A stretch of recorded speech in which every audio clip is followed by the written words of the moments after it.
Feliz sábado, Dios nos bendiga. Hoy vamos a continuar el estudio sobre las 12 tribus de Israel. Hoy estudiaremos una tribu diferente. Vamos a pedirle a Dios su bendición. Padre nuestro, tú estás en los cielos. Escucha nuestras oraciones. Bendice este ministerio. Que la palabra de Dios no vuelva a ti vacía. Haz que las almas se arrepientan y danos a cada día ese gran temor de Dios. Bendice y guárdanos en la paz del Espíritu, en el nombre de Jesús. Amén. Anoche estudiamos sobre la tribu de Asher. Hoy nos toca estudiar la tribu de Neftalí. Neftalí era hijo de Jacob y la criada de Raquel llamada Bila. El nombre Neftalí fue dado por Raquel para indicar cómo había luchado con su hermana para obtener un niño como evidencia del favor de Dios. En Génesis capítulo 30 y los versículos 7 y 8 nos dice: concibió otra vez Bila, la sierva de Raquel, y dio a luz un segundo hijo a Jacob. Y dijo Raquel: con luchas de Dios he contendido con mi hermana y he vencido. Y llamó su nombre Neftalí. El significado y la alusión, es decir, referencia, son oscuros y poco se sabe de la historia de la tribu de Neftalí. Pero él tuvo 4 hijos. En Génesis 46, 24 nos da los nombres de los hijos de Neftalí: Yaseel, Guní, Yeser y Silem. Durante los 40 años de peregrinación por el desierto, esta tribu acampó en el lado norte del santuario. ¿Y qué estaba en el lado norte del santuario? Estaba la mesa con los 12 panes de la proposición, las 12 tortas de pan. Esta tribu acampó del norte del santuario, porque el santuario estaba rodeado de 12 tribus, 3 laterales. Entonces, la tribu de Neftalí estaba al norte y recibió el territorio de Galilea. Entonces me da a entender que esa ciudad era costera por el mar de Galilea. Y a Neftalí le dieron 80 kilómetros de suelo fértil, de suelo montañoso. Y con relación a esta tribu, vemos que en Jueces 1:33 encontramos algo muy importante con relación a esta tribu cuando llegó a la tierra prometida. Nos dice: tampoco Neftalí arrojó a los habitantes en Beth-Shemesh,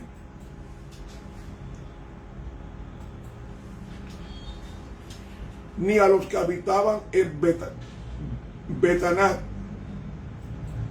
sino que moró entre los cananeos que habitaban en la tierra, mas le fueron tributarios los moradores de Beth-Shemesh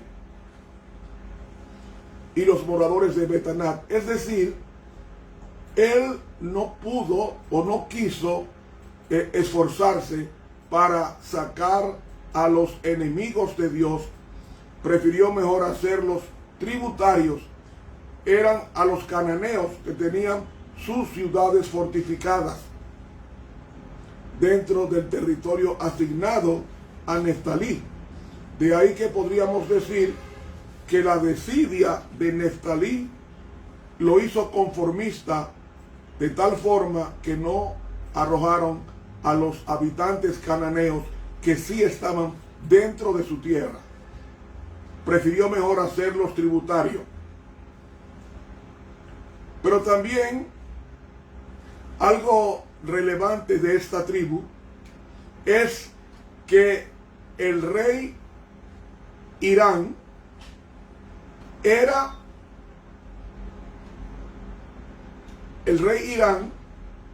rey de Tiro, fue quien hizo o quien ayudó a la obra maestra de Salomón,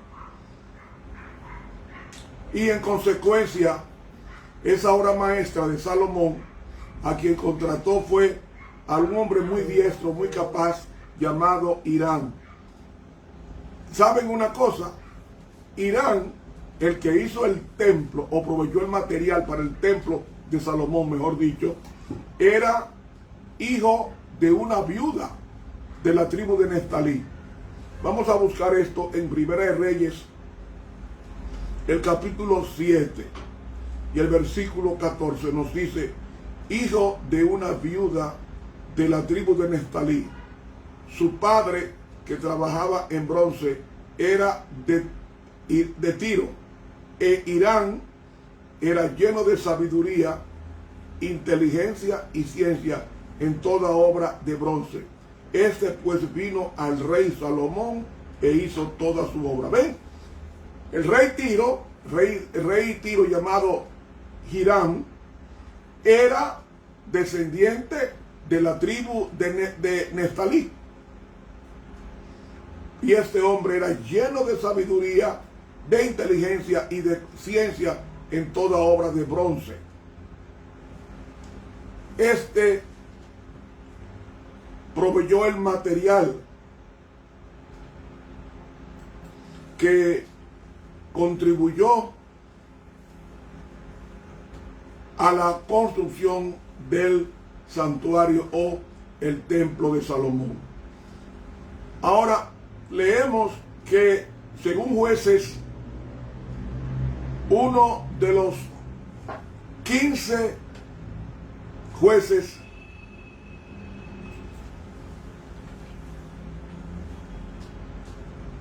se llamó Barak y era descendiente de la tribu de Neftalí. Oiga cómo dice Jueces 4:6.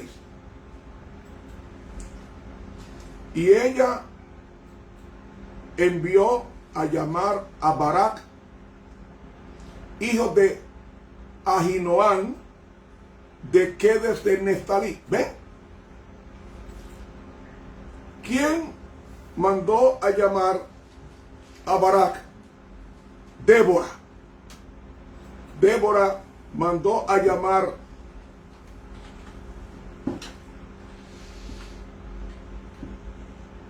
a Barak, hijo de Ahinoam o Abinoam, de Neftalí. ¿Me ven, mis hermanos? La profetisa de Dios mandó a buscar a Barak de la tribu de Neftalí y le dijo: ¿no te han mandado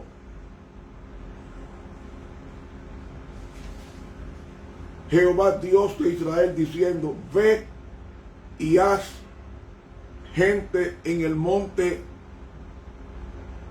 o junta a tu gente en el monte de Tabor, y toma contigo 10,000 hombres de la tribu de Neftalí y de la tribu de Zabulón,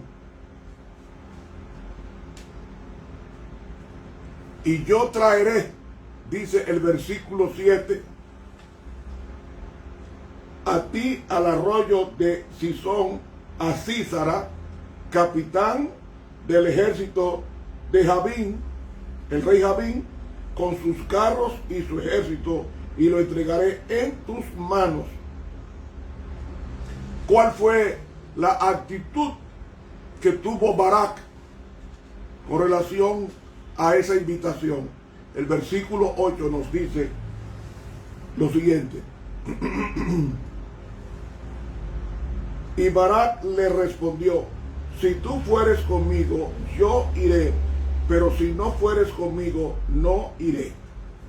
O sea, Débora era una profetisa del Señor. Y él dijo claramente que si tú no vas conmigo, yo no voy a la guerra. ¿Y qué le dijo Débora? Y ella dijo: iré contigo. Iré contigo. Amigos y hermanos, esto nos trae a colación que cuando Jacob pronuncia la profecía con relación a sus 12 hijos, cuando se dirige a Neftalí, él llama a Neftalí de la siguiente manera en Génesis 49, 21. Dice así, citamos: Neftalí, sierva suelta. ¿Cómo está llamando? Neftalí, sierva suelta. ¿Y qué más dice? Dice que pronunciará dichos hermosos. ¿Qué hará Neftalí? Pronunciar dichos hermosos. ¿Cómo lo sabemos que esto se cumplió en Neftalí?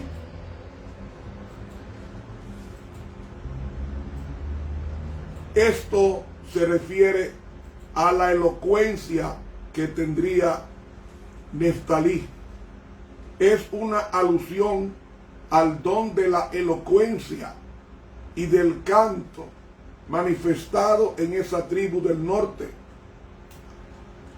Saben, aunque no se han registrado en la Biblia la actividad de cantar de la tribu de Neftalí, según este pasaje encontramos dos características relevantes. Una de ellas era sierva suelta. Sierva suelta. ¿Cómo fue yo leí? Sierva suelta. Es decir, un venadito inquieto. Le gustaba la libertad. Le gustaba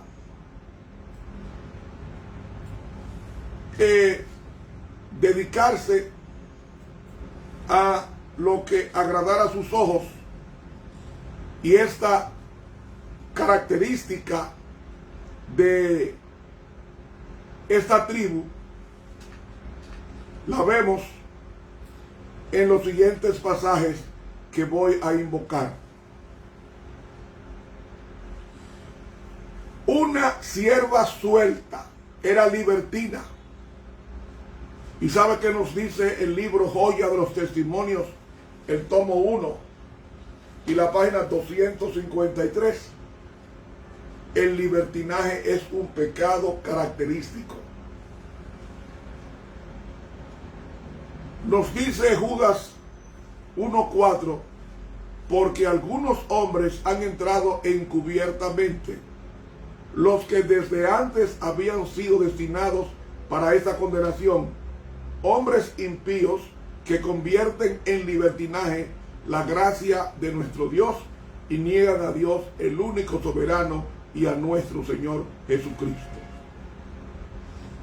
En el libro de Joyas, tomo 1, dice la ciudad de Dios: se me ha presentado un horrible cuadro de la condición del mundo.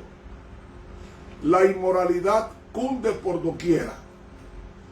La disolución es el pecado característico de esta época.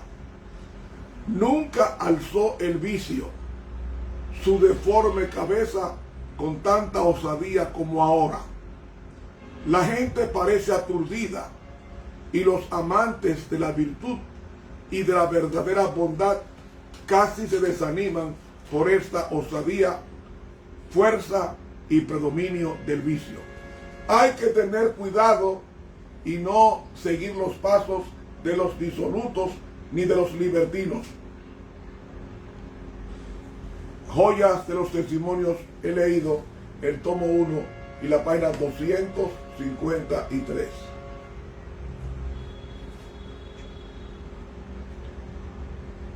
En Conducción del Niño, en la página 412, leemos a continuación lo siguiente.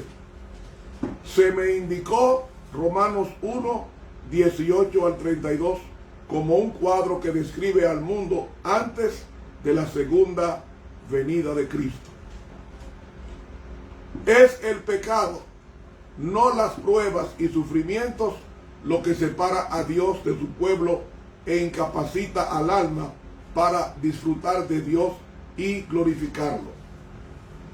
Hermanos, hay una tremenda exhibición de disolución y libertinaje que me quedo asombrado con esa actitud del mundo, de tanto alcohol, tanta droga, tanta desinhibición, que yo estoy realmente meditando en la condición del mundo y que nos está indicando que nuestro Señor Jesucristo está a las puertas.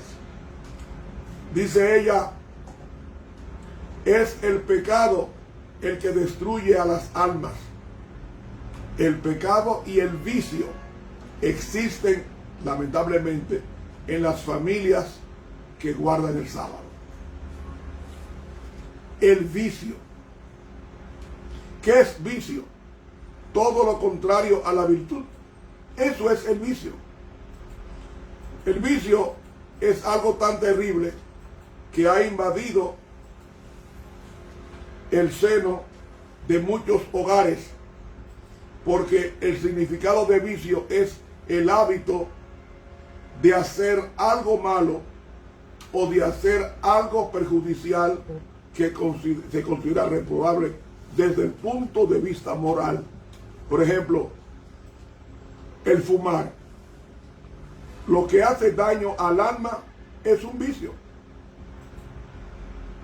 Hermanos, el vicio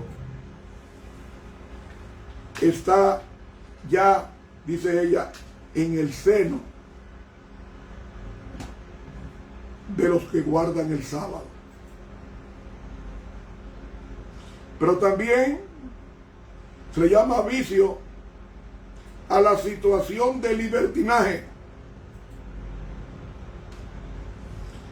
a la situación de libertinaje o entrega desenfrenada a los placeres sexuales, nos dice el diccionario. Eso es el vicio, hacer algo que haga daño al alma o la entrega desenfrenada a los placeres sexuales. Esto es lo que significa vicio. Y dígame hoy si esto no está aconteciendo en el planeta. Cómo el vicio está permeando todo. Por eso dice ella que el pecado y el vicio existen en las familias observadoras del sábado. Conducción del Niño, página 412. Hay hermanas y hermanos que no se sacian de tener sexo el día entero. Eso es vicio. Es desenfreno. Hágase todo decentemente y con orden, dice 1 Corintios 14:40. Es decir, el hábito de hacer lo malo se ha convertido en el vicio en muchos hermanos de iglesia, como acabo de leer. En el libro La Voz, su educación y uso correcto, en la página 168 nos habla de la segunda característica de Neftalí, que pronunciará dichos hermosos. Esto me está insinuando elocuencia. Cuidado con las palabras, dice ella. Las palabras de adulación son dulces al corazón falto de consagración. El que le gustan los aplausos y le gusta que lo aplaudan, eso dice, las palabras de adulación son dulces al corazón falto de consagración. Los aplausos los va a reorientar hacia Cristo, que es quien merece los amenes y aplausos de sus hijos. Y dice ella, y algunos que piensan estar firmes se sienten ofuscados, seducidos, intoxicados con esperanzas que nunca se realizarán. De esta forma se ha hecho mucho daño. Todos debieran pensar y hablar modestamente de sus propias necesidades y ser cuidadosos para no estimular el orgullo y la estimación propia en otros. La pluma inspirada, en la voz, su educación y uso correcto, en la página 168. Hay que tener cuidado como usamos las palabras para no adular, para no engreír a los amigos. La sierva de Dios en la temperancia, página 171, nos dice: no debierais colocaros a vosotros mismos donde seréis corrompidos por un compañerismo disoluto. Como uno que ama vuestra alma, yo os suplico que evitéis tanto como sea posible la compañía de los libertinos, los licenciosos y los impíos. Y da pena que esto esté en algunos miembros de nuestra iglesia. Esa característica del vicio del libertinaje. Orad, no nos metas en tentación, es decir, oh Señor, no permitas que seamos vencidos cuando nos asalte la tentación. Y ella exhorta: velad y orad para que no os metáis en tentación. Hay una diferencia entre ser tentado y meterse en tentación. ¿Cómo podemos caracterizar a la tribu de Neftalí?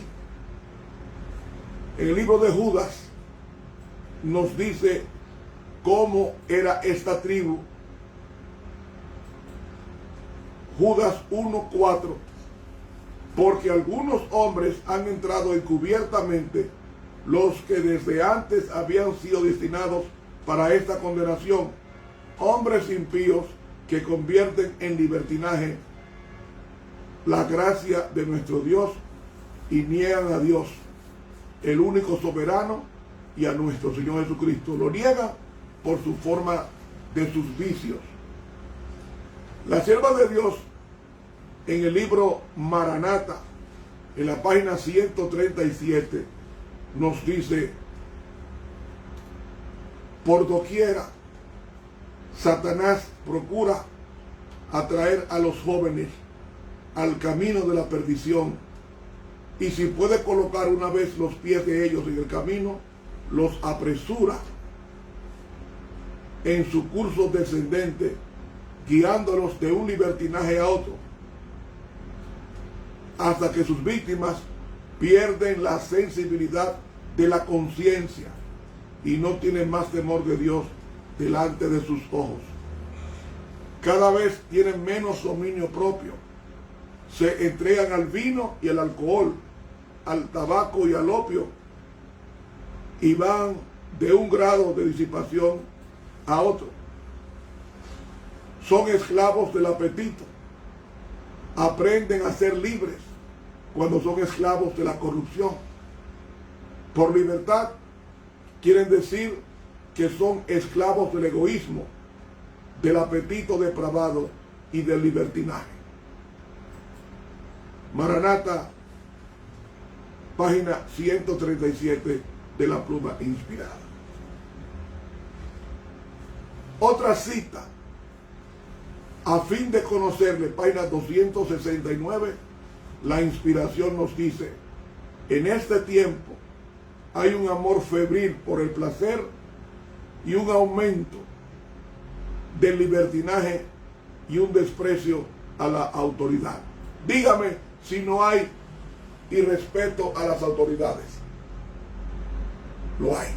Y agrega, no solo los mundanos, sino también los profesos cristianos son gobernados por inclinaciones antes que por el deber. Se lleva del mucho. Las palabras de Cristo repercuten a través de los siglos. Velad y orad.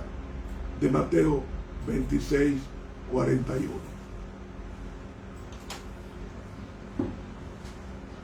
Otro pasaje con relación al libertinaje de Neftalí está en Testimonios para la Iglesia, en el tomo 5 y en la página 132, que nos dice: en esta era degenerada se encontrarán muchos que están tan ciegos a la maldad del pecado que escogen una vida de libertinaje, porque convierten a sus inclinaciones naturales y perversas de su corazón, en vez de mirarse en el espejo de la ley de Dios y poner sus corazones y caracteres en conformidad con la norma de Dios, que es la santa ley. Permiten que los agentes de Satanás planten la bandera en sus corazones. Es un tiempo terrible. Es un tiempo difícil. Hay que pedirle a Dios control de nuestras emociones para no desinhibirnos. Se ha hecho de moda en algunos países las mujeres quitarse la ropa y andar desnudas por las principales calles de grandes países de este planeta. La exhibición que hacen los homosexuales en la capital gay, que es San Francisco, California, eso es increíble.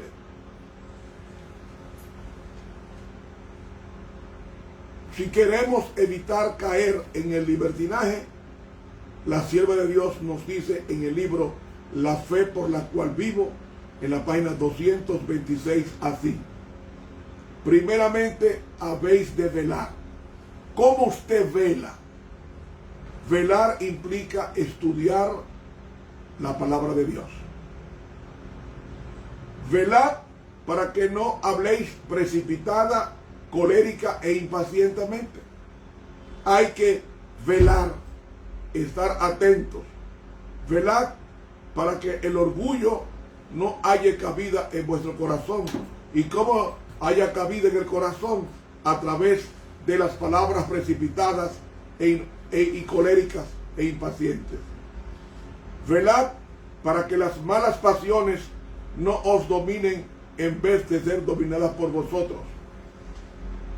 Velad para que las malas pasiones no os dominen en vez de ser dominadas por vosotros. Velad para que un espíritu indiferente y descuidado no se apodere de vosotros y descuidéis vuestros deberes y seáis livianos y frívolos. Y en segundo término, dice ella, habéis de orar. Jesús no os hubiera dado este mandato si no hubiera una real necesidad de oración, o sea, comunión con Dios. Él bien sabe que por nosotros mismos, Él bien sabe que por nosotros mismos no podéis vencer las muchas inclinaciones o las muchas tentaciones del enemigo y las muchas trampas que tiende a vuestros pies. A veces pone un amigo, a veces pone una amiga, y es una tentación, una trampa. Por eso debemos orar. Dice ella, la oración correcta consiste en pedir a Dios con fe las cosas específicas que necesitáis. Señor, me falta esto, me falta aquello, me falta lo otro. Ser específico en la oración. Id a vuestro aposento o a algún lugar apartado y en el nombre de Jesús pedid que el Padre os ayude.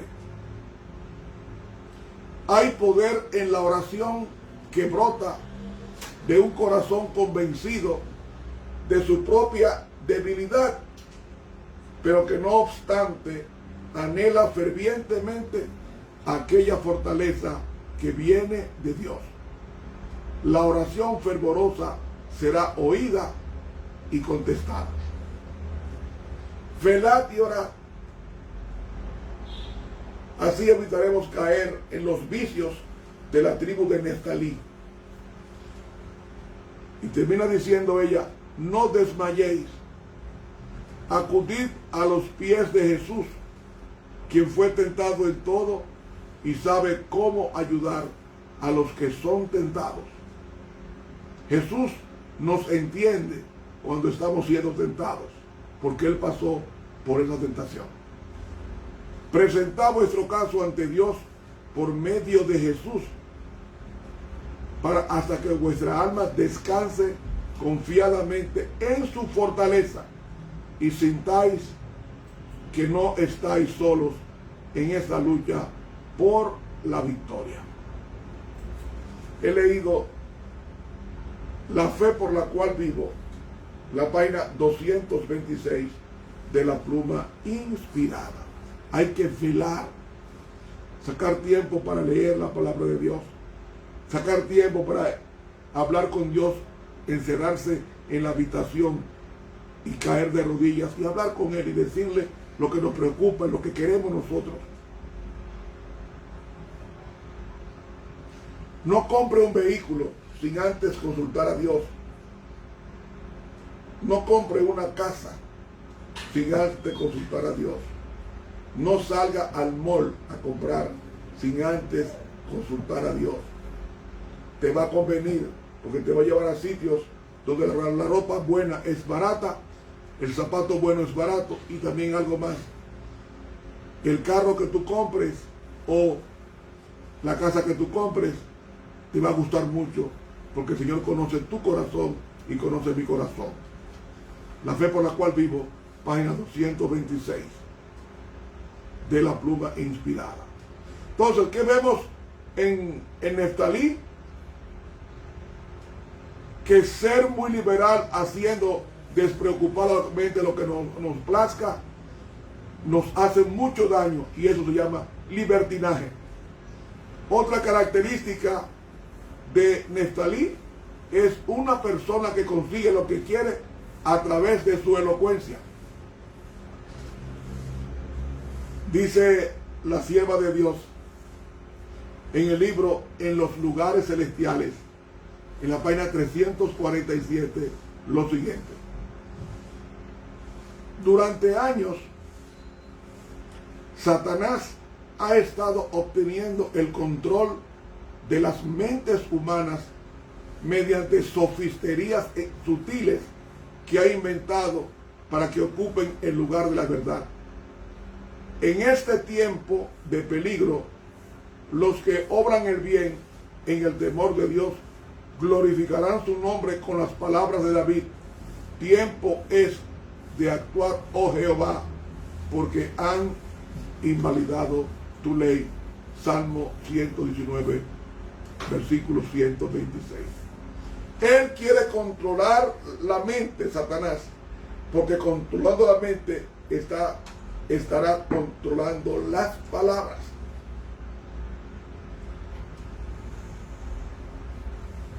Dios nos cuida. La página 186, la sierva de Dios nos dice: ¿comprendéis vuestro valor a la vista de Dios? Él dice: sois colaboradores juntamente conmigo. ¿Estáis permitiendo que vuestra luz brille en rayos claros para un mundo caído? ¿Estáis buscando ejercitar toda facultad y todo poder que Dios os ha dado. Tal vez no seáis ministros, pero podéis ser testigos. Puede ser que no seáis oradores elocuentes, pero podéis ser elocuentes en vivir a Cristo y en dejar que vuestra luz brille ante los hombres. Dios nos cuida, página 186. ¿Saben? Neftalí recibió territorio en Galilea. Eso está en Josué, el capítulo 19 y los versículos 32 al 34. En los registros del período de los jueces se le menciona 2 veces a Neftalí. Ahora, ¿qué cosa buena podemos sacar de Neftalí, ya que hemos hablado de las cosas malas de ella, de la tribu? Porque Neftalí se distinguió en la guerra contra el rey Azor y expuso su vida a la muerte en las alturas del campo. Eso es lo que encontramos en Jueces 5:18. Dice, cuando escogían nuevos dioses,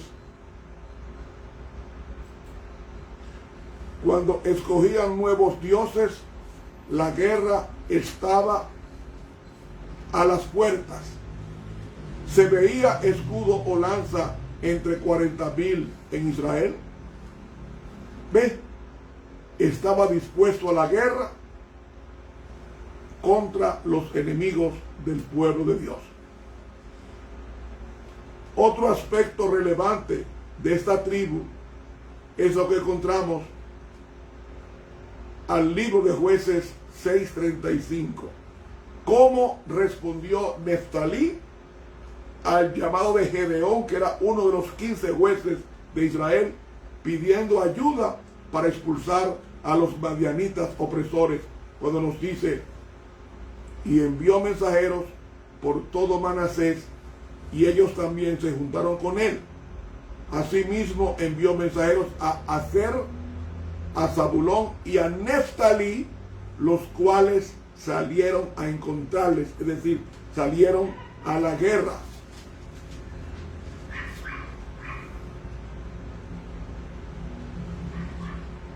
En Jueces 7:23 leemos, y juntándose los de Israel, de Neftalí, de Aser y de todo Manasés, siguieron o persiguieron a los madianitas.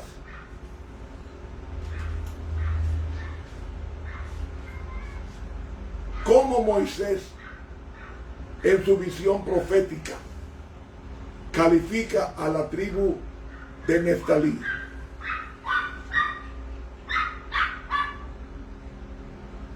Deuteronomio 33:23 dice,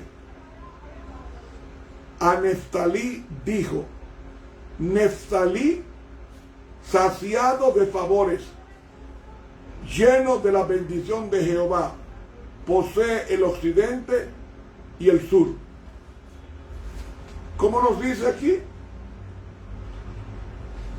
Neftalí, saciado de favores,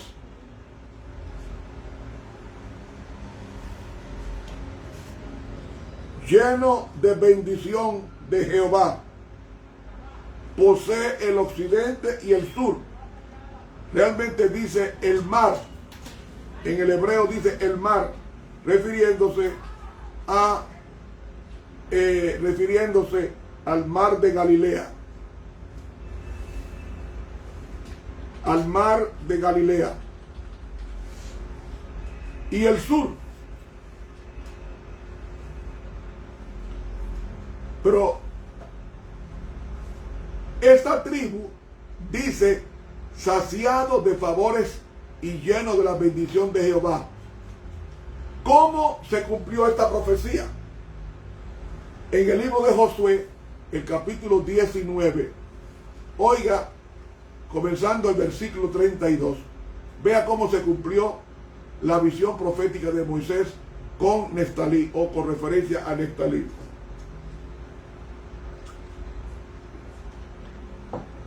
La sexta suerte correspondió a los hijos de Neftalí conforme a sus familias, y abarcó su territorio desde Helef, Alon Sananí, Adami Neseb, Jetneel, hasta Lacún, y sale al Jordán, y giraba al límite hacia el occidente de Asnotabor, y de allí pasaba a Jucoc, y llegaba hasta Zabulón al sur, y al occidente confinaba con Aser y con Judá por el Jordán hacia donde nace el sol. Y las ciudades fortificadas son Sidín, Ser, Hamat, Racat, Cineret, Adama, Ramá, Azor, Sedes, Edrei, Genazón, Irón, Migdaleel, Orén, Betanat y Bexemes. 19 ciudades con sus aldeas. Esta es la heredad de la tribu de los hijos de Neftalí conforme a sus ciudades.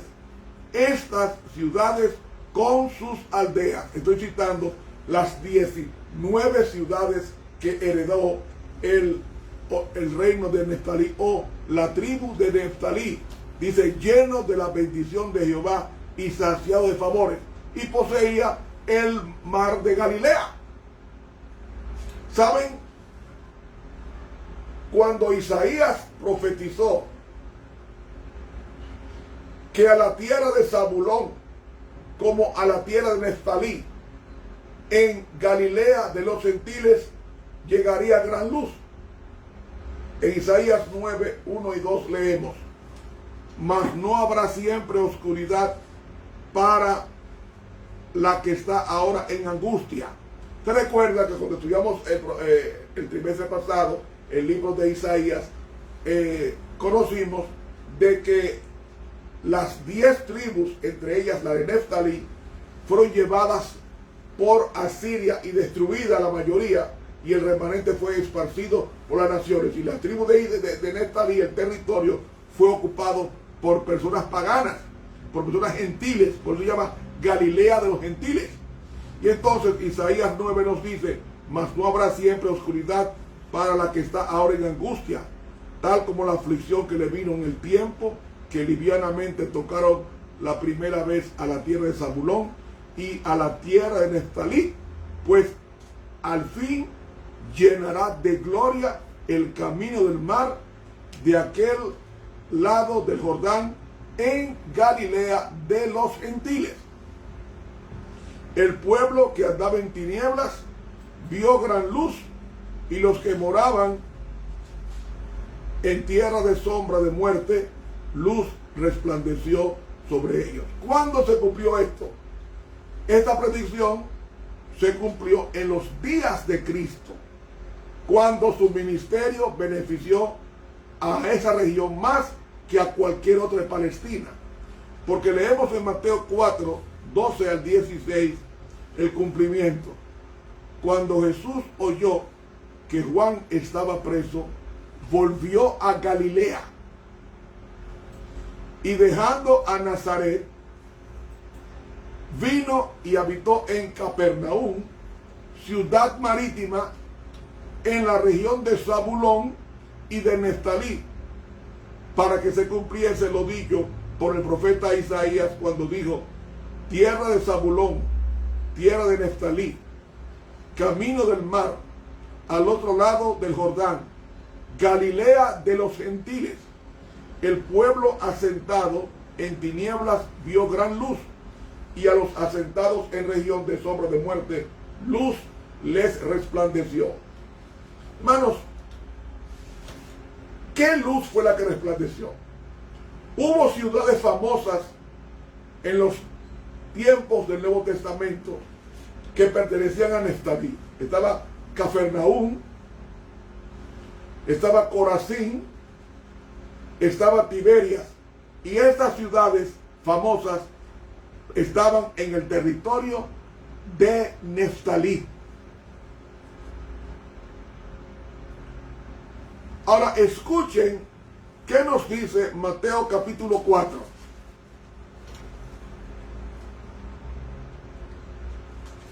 El versículo 18. Dice aquí: y andando Jesús junto a la mar de Galilea, vio a dos hermanos, Simón, que es llamado Pedro, y Andrés su hermano, que echaban la red en la mar, o sea, una atarraya, como si fuera una malla, porque eran pescadores, y les dice: venid en pos de mí, y os haré pescadores de hombres. ¿Por qué usó Jesús esa ilustración? Pescador de hombres. Porque la ciudad de Neftalí, o el territorio de Neftalí, era rico en peces. Pero más adelante van a ver por qué. Seguimos el 19, pasamos al 20. Ellos entonces, dejando en el acto las redes, le siguieron. Dice ella en el libro Consejos sobre Salud, en la página 314, estos humildes discípulos fueron los primeros discípulos, estos humildes pescadores fueron los primeros discípulos de Cristo. ¿Quién es Pedro? Y también su hermano Andrés. Y agrega: él no dijo que recibirían cierta suma de dinero por su servicio. Debían compartir con él su abnegación y su sacrificio. Entonces, en el versículo 23 dice: y rodeó Jesús toda Galilea. ¿Sabe cuántas ciudades y pueblos tenía Galilea? Más de 200. Y Jesús predicó a más de 200 ciudades y aldeas de Galilea. O mejor dicho, aldeas y pueblos. Más de 200. Dice aquí que Jesús recorrió toda Galilea. Estamos hablando más de 200 pueblos y aldeas, enseñando en las sinagogas de ellos y predicando el evangelio del reino y sanando toda enfermedad y toda dolencia en el pueblo. ¿Qué hacía Jesús? Recorrió de punta a punta a Galilea, más de 200 aldeas, enseñando en las sinagogas de ellos, predicando el evangelio del reino, sanando toda enfermedad y toda dolencia en el pueblo. Y se difundió su fama por toda Siria, y le trajeron todos los que tenían dolencias,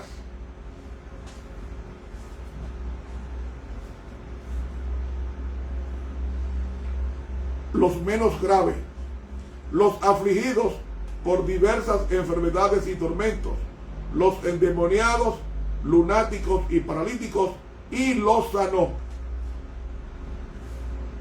Y los sanó. Los lunáticos eran los epilépticos. Hermanos, esto hizo Jesús en el territorio de Galilea, es decir, el territorio de Neftalí. Y saben, en Galilea abundaban muchos peces, y la abundancia de peces hacía de la pesca un trabajo lucrativo en Galilea. Por eso Pedro era galileo, Andrés era galileo en los días de Jesús. Y déjeme decirles esto, mis hermanos: Cristo no solo fue criado en Galilea, la tierra de Neftalí, sino que la mayoría de los apóstoles procedían de Galilea. Es decir, Galilea se convirtió en el cuartel de operaciones de Jesús. Y la profecía dice: el pueblo asentado en tinieblas vio gran luz. ¿Cuál luz? ¿Cómo fue que dijo Jesús? ¿Cómo fue que dijo Jesús? Jesús dijo: yo soy la luz del mundo. Y el que me sigue no andará en tinieblas, mas tendrá la luz de la vida. Cristo era la luz del mundo. Cristo era la luz que estaba iluminando a ese pueblo. Dice primero de Juan, el capítulo 1 y el capítulo 4, con relación, dice Juan, primero de Juan, perdón,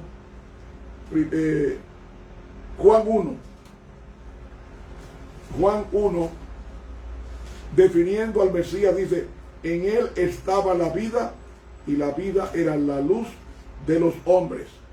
Y el 7 nos dice, este vino por testimonio para que diese testimonio de la luz, para que todos creyesen por él. No era él la luz, sino para que diese testimonio de la luz. Aquel era la luz verdadera que alumbra a todo hombre que viene a este mundo. Cristo era la luz. Y nos dice Juan, el capítulo 8 y el versículo 12, con relación a al pueblo asentado en tinieblas vio gran luz. Dice Juan, el capítulo 8 y el versículo 12, y Jesús les habló otra vez diciendo, yo soy la luz del mundo. El que me sigue no andará en tinieblas, mas tendrá la luz de la vida. La luz les resplandeció a Neftalí, en Galilea de los Gentiles, que fue donde Jesús se crió, donde Jesús llamó a la mayoría de los habitantes apostólicos que conformaron su iglesia. La mayoría de los 12 apóstoles eran galileos, es decir, estaban en el territorio de la tribu de Neftalí. ¿Y qué lección podemos aprender de aquí? Que el Señor Jesús está dispuesto a que la luz de Cristo alumbre tu vida y te alumbre de tal manera que el apóstol Pablo en múltiples lugares nos habla de esa luz. La luz divina, levántate tú que duermes de los muertos, como dice la palabra de Dios, y te alumbrará Cristo. Levántate tú que duermes, levántate y resplandece, que ha venido tu luz y la gloria de Jehová se ha manifestado en ella. Tenemos que levantarnos porque la luz está iluminando nuestras sendas. Un privilegio no pequeño que tenemos nosotros como cristianos, que en este tiempo es el tiempo de la luz. El tiempo de la luz. El tiempo de la luz es este siglo XXI, donde el Evangelio está iluminando cada página sagrada de su libro, y Cristo está siendo predicado a toda nación, tribu, lengua y pueblo. Y hermanos y amigos, podemos decir en Romanos 13:12, la noche está avanzada y se acerca el día. Desechemos pues las obras de las tinieblas y vistámonos las armas de luz. Según de Corintios capítulo 4 versículo 6 dice, porque Dios, que mandó que de las tinieblas resplandeciese la luz, es el que resplandeció en nuestros corazones para iluminación del conocimiento de la gloria de Dios en la faz de Jesucristo. El apóstol Pablo nos dice en primera de Tesalónica 5:5, porque todos vosotros sois hijos de luz, hijos del día, no somos de la noche ni de las tinieblas. Y nos dice también el apóstol Pedro,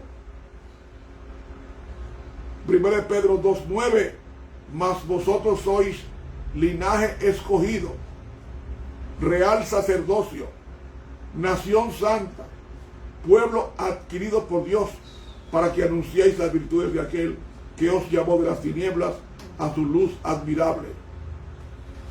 1 Juan 1:7. Pues si andamos en luz, como Él está en luz, tenemos comunión unos con otros, y la sangre de Jesucristo, su Hijo, nos limpia de todo pecado. 1 Juan 2:8 nos dice: sin embargo, os escribo un mandamiento nuevo, que es verdadero en Él y en vosotros, porque las tinieblas van pasando y la luz verdadera ya alumbra. Versículo 9. El que dice que está en luz y aborrece a su hermano, está todavía en tinieblas. Versículo 10. El que ama a su hermano permanece en la luz, y en él no hay tropiezo. Hermanos, pensemos que esa luz que es Cristo es necesaria, que nuestro lugar oscuro, que es Neftalí, sea iluminado con la presencia de Jesús cuando evangelizó alrededor de 200 aldeas y pueblos que componían el territorio de Galilea. Por eso en Apocalipsis 21:24 nos dice: y las naciones que hubieren sido salvas andarán a la luz de ella, y los reyes de la tierra traerán su gloria y honor a ella. Y Apocalipsis 22:5 nos dice: no habrá allí más noche en la santa ciudad, y no tiene necesidad de luz de lámpara ni de luz de sol, porque Dios el Señor los iluminará, y reinarán por los siglos de los siglos. Hermanos, Galilea de los gentiles fue el cuartel de evangelismo en todo ese lugar, hasta que llegó la hora de ser crucificado Cristo. Hermanos, Galilea de los gentiles vio gran luz. Esa Galilea de los gentiles es necesario que seas tú, para que en ti el lucero de la mañana salga en vuestros corazones, como lo dice el apóstol Pedro en su epístola que lleva su nombre, cuando él dice: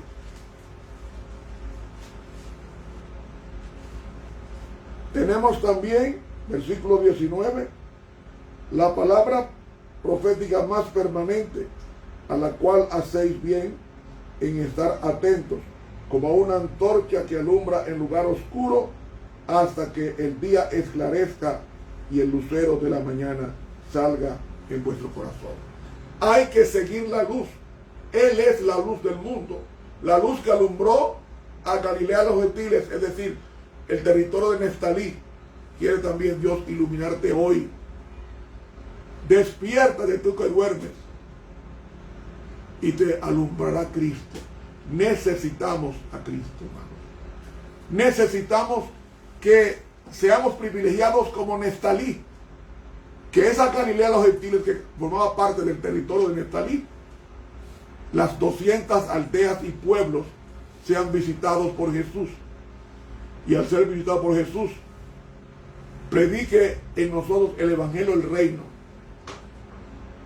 y ese evangelio del reino saque toda enfermedad de nuestras vidas, toda dolencia, y entonces los afligidos y los endemoniados fueron sanados por la luz que alumbra al mundo. Cuando Cristo termine su mediación en el santuario celestial, grábese esto: cuando termine la mediación de Cristo en el santuario celestial, dice 2 líneas la pluma inspirada aquí en el libro El conflicto de los siglos, en el capítulo 40, dice aquí: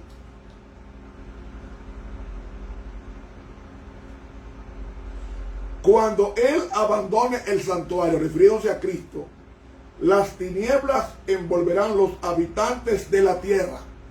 Ahora hay luz, Pero cuando Cristo termine su trabajo en el cielo, cuando Él termine su trabajo en el cielo, dice aquí que las tinieblas envolverán a los habitantes de la tierra.